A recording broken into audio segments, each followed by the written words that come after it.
Good morning class 9। आज प्रश्न वाले 8.1 का 11th क्वेश्चन है, जिसमें आपसे कहा गया है दो त्रिभुज दिए हैं ए बी सी और डी ई एफ, जिसमें ए बी जो है वो डी ई के समांतर है और उसके बराबर है, और जो बी सी है वो ई एफ के समांतर उसके बराबर है। यहाँ पर शीर्षों ए बी सी को हमने त्रिभुज डी एफ के शीर्षों से क्या कर दिया है, मिला दिया है। आपको सिद्ध करना है जो आपका चतुर्भुज ए बी ई डी है, ए बी ई डी, ये समांतर चतुर्भुज है। दूसरा आपको सिद्ध करना है बी ई एफ सी समांतर चतुर्भुज सिद्ध करना है। तीसरा आपको सिद्ध करना है ए डी समांतर सी एफ, ए डी समांतर सी एफ, इसके समांतर बराबर सिद्ध करना है। चौथा हमने ए सी एफ डी को समांतर चतुर्भुज प्रूफ करना है। पांचवा ए सी इक्वल टू डी एफ बराबर सिद्ध करनी है। और छठा त्रिभुज ए बी सी को डी एफ के सर्वांगसम करना है। इसके लिए आपको समांतर चतुर्भुज की परिभाषा ही लगानी है, उसका प्रयोग करना है। हमने पढ़ा था कि समांतर चतुर्भुज में जब किसी चतुर्भुज की समूह भुजाएं समांतर होती हैं तो हम उसे समांतर चतुर्भुज कहते हैं। दूसरी परिभाषा ये पढ़ी थी कि अगर किसी चतुर्भुज की समूह भुजा का एक युग्म बराबर और समांतर हो तो भी हम उसे चतुर्भुज को समांतर चतुर्भुज कहते हैं। ठीक है, तो इसके लिए दिया है और सिद्ध करना है, तो आप क्वेश्चन से लिख सकते हो। इसके बाद जो प्रूफ है कैसे करेंगे,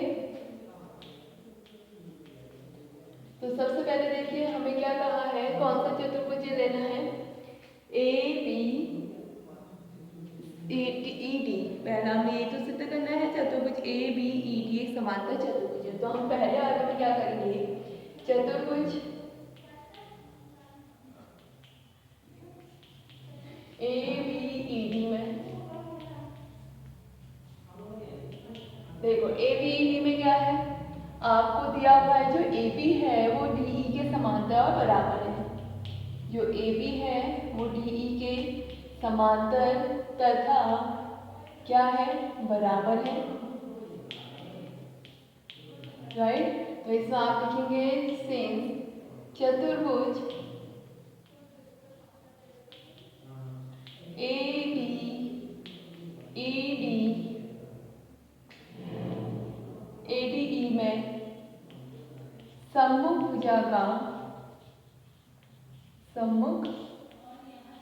भुजा का एक युग्म बराबर और समांतर है। ऊपर से शब्दों के ऊपर लाइन खींच लीजिएगा, मैंने अभी नहीं खींची, आप खींचिए। तो इसलिए चतुर्भुज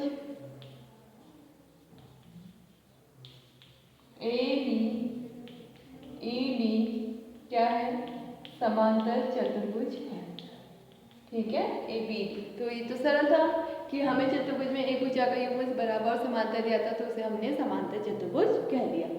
ऐसे ही आपका सेकंड पार्ट है कि A B E F C, second चतुर्भुज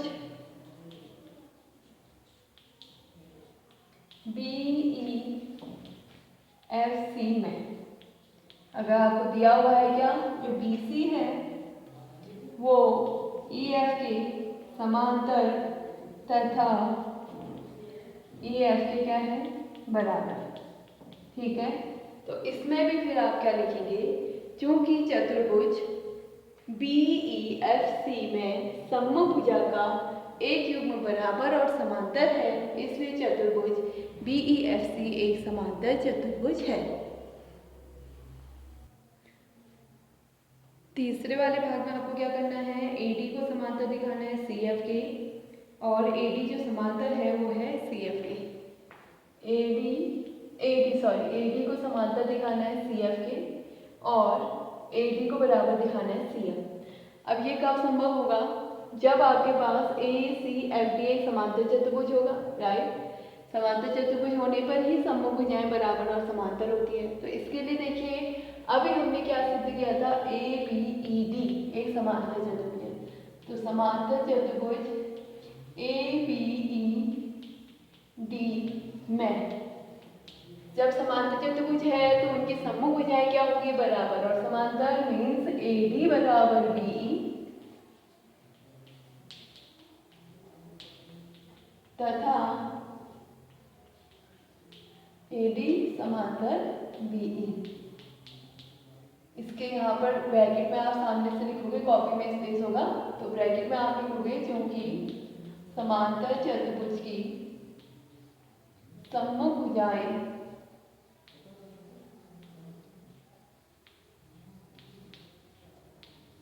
समांतर तथा बराबर होती हैं, बराबर होती है। ये रीजन लिखेंगे, ठीक है। ऐसे दूसरा आपने सिद्ध किया था किससे? समांतर चतुर्भुज कौन सा सिद्ध किया था? BEFC।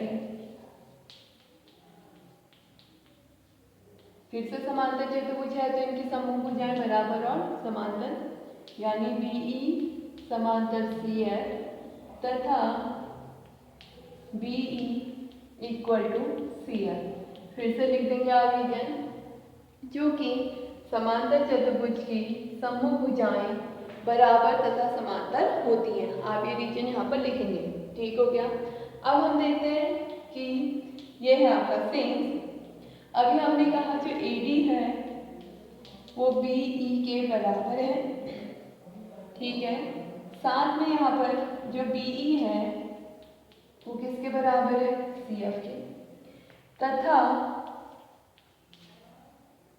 AD जो है वो BE के समांतर है, कॉमा जो BE है वो CF के समांतर है। तो अब हम क्या कह सकते हैं? AD BE के बराबर है, BE CF के बराबर है, तो AD बराबर CF, राइट। AD BE के समांतर है, BE CF के समांतर है, तो AD किसके समांतर होगा? CF के। सिद्ध हो गया। और चौथे वाले में अब फिर से आप ये लिखेंगे चौथे वाले के लिए कि चतुर्भुज ACFD में ACFD में पहले आप क्या लिखोगे? चतुर्भुज ACFD में, फिर इसी को लिखोगे AD बराबर CF, AD समांतर CF। अब आप क्या लिखोगे? चूंकि जो अभी लिखा था चतुर्भुज ACFD में सम्मुख भुजा का एक युग्म बराबर और समांतर